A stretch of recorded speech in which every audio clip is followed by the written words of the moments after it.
Hello everyone, welcome to the On Review channel. This is Olabisi Ibironke speaking to you. Thank you for clicking on that play button. I appreciate your efforts and I know that the Lord will bless you for taking out your data to spend on this channel in the name of Jesus. I want to just appreciate a few people. I want to thank the people that have helped in contributing to the channel so far. I want to thank Ayodeji Ademola and Bola Isijola for giving up their space for me to record the video. I want to thank the UTKOG team for helping me with the designs of the video. I want to thank Kelvin for helping with the video edits. Today we're going to be understanding 4 qualities of being the greatest in the kingdom of heaven. Remember the disciples in the scriptures, they would ask God, they would ask Jesus Christ, who is the greatest in the kingdom of heaven? So this video, we are going to look at 4 qualities to be great or to be the greatest in the kingdom of heaven. Matthew 18 from verse 1 to 5, Mark 9 from verse 33 to 37, Luke 9 from verse 46 to 48. In these scriptures, there was one thing that was salient that Jesus said, that for you to be the greatest in the kingdom of heaven, you have to be converted and be as a little child. Now does this mean that Jesus was saying that you have to go back to your formative years? No, that's not what Jesus Christ was saying. Jesus was saying that there are some qualities embedded in a child that we as children of God, we have to have if we want to reach far in the kingdom of heaven, basically. The first quality that we'll be looking at is the quality of service. Jesus said that if you want to be the greatest, if any of you wants to be great, that person must be a servant. If that anyone wants to be great, the person must be a slave. He said this in Matthew 20 when the sons of Zebedee and their mother came to ask them that, Jesus, let me sit at your right hand and your left hand. And Jesus was like that, it's not my place to give, but it's the place of the Father. But if you want to be great, you have to be as the Son of Man was. He came to serve and not be served, and he gave his life as a ransom to many. So for you as a believer, the first quality that you need to have is the quality of service. You need to have an attitude of service to your brethren. I would say this again in a calmer way. You have to, the Bible would say that, would the master say to the servant that, after you have tended to the sheep, come and sit down and eat, or he would give him another work to do.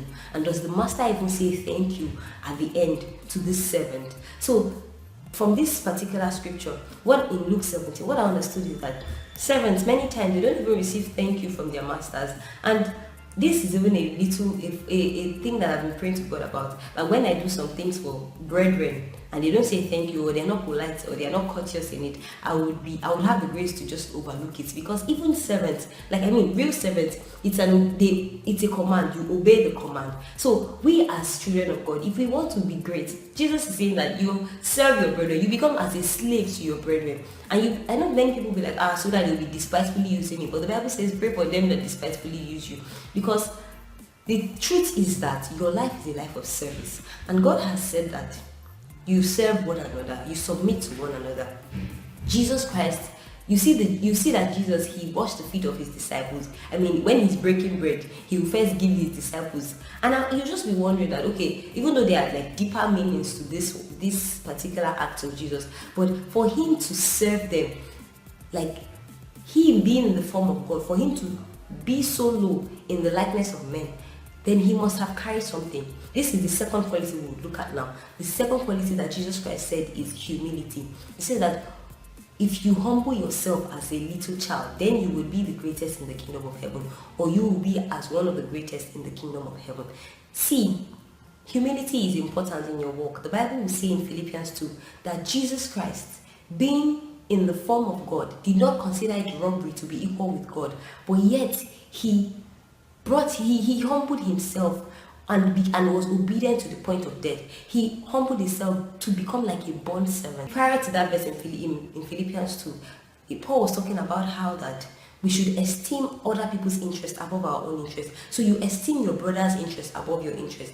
Instead of mine, you'd realize that, okay, it says that you should esteem others better than yourself. If you notice little children, they don't even care whether who is rich, who is poor. They play with everybody. Like little children, tender ages, 2 to 3, from 0 to 3. They don't even care. They play with you. Do you understand? But now we're talking about in the context of the brethren of Christ now. You can't be picking and say, because of your heart, you'll not be saying that, I'm higher than this person, so I don't roll with these people. No, that's not what Jesus is saying. Jesus is saying that you should Not, you should even esteem the other person above yourself, so that you'll be able to serve that person in love. And then Paul was like that we should not do anything of these things in self-ambition or conceit. So you are serving your brethren now because you want to be great. Yes, it's a good thing, but do you now say, oh, I'm only doing it because of Christ, though. I'm only doing, like, you don't begin to do it out of conceit. You're not really doing it from your heart. You're doing it out of what you hope to get, even though there's a reward attached. But what I believe is that we should put our heart in the fact that, Lord, I want to be like you. I want to do as you did upon the earth. So the third quality that we should have is the quality of obedience, complete obedience, total obedience. The Bible says that, and he became obedient unto death. I will mention 2 examples of people that were obedient in the Bible, but the Bible counts as obedience as disobedience. So the first person is Saul. Saul, you will notice that the Bible says that God told him to go to the Amalekites and kill all of them, to go to the Amalek and kill even the sheep, the goats, every single thing. He should destroy everything. The truth is that Saul obeyed. Saul went to the Amalek land and he killed the Amalekites. However, he took some sheep, some goats, the fattest kind. Him and the people, they took this. And the Bible says that someone told Saul that, do you think that what does God have great delight in? Is it burnt offerings and sacrifices, or obeying the voice of the Lord? So Saul partially obeyed, but that was disobedience to God.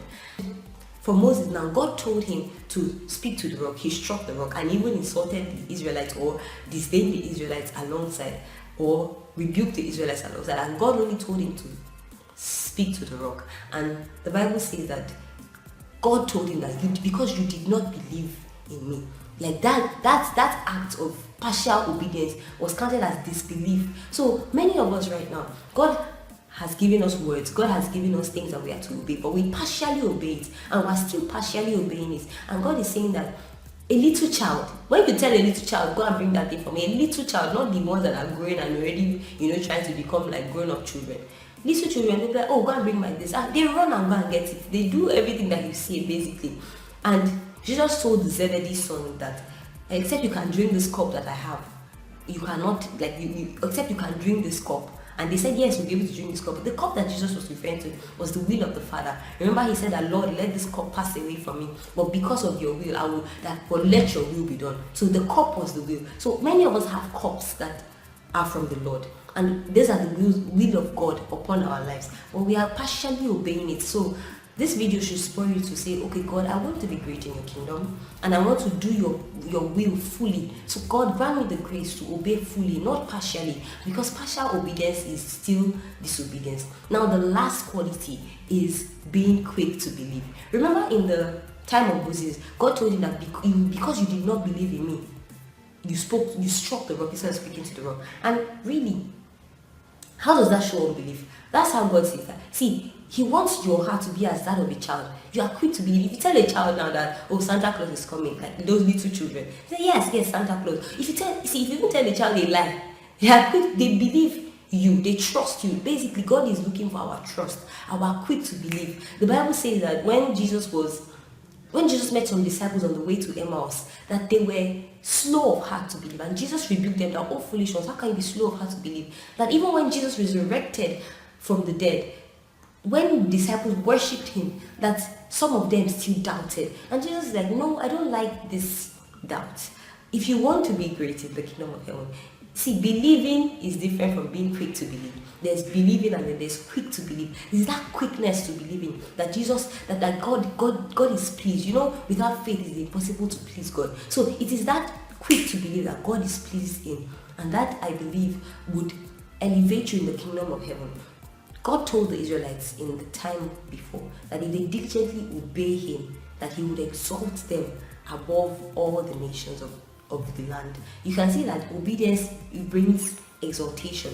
That means obedience also of the voice of God, and being quick to believe the voice of God would bring exaltation above every other person. Do you understand? It's to make you great basically in the kingdom of heaven. I pray that God will allow us to have the desire to be great, to be the greatest in the kingdom of heaven, to be great and to just be pressing forward into Christ. And I pray that the Lord would help us. So the next parable that we're going to be talking on is the parable of the lost sheep. The parable of the lost sheep is found in Matthew 18 from verse 11 to 13 and Luke 15 from verse 1 to 7. Thank you very much for watching. I have a question for you and I hope that you would drop it in the comment box.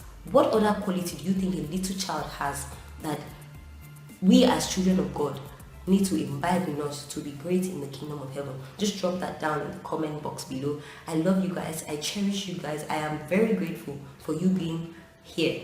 Don't forget to subscribe, don't forget to like, and don't forget to share to one single person. Thank you very much for watching, guys.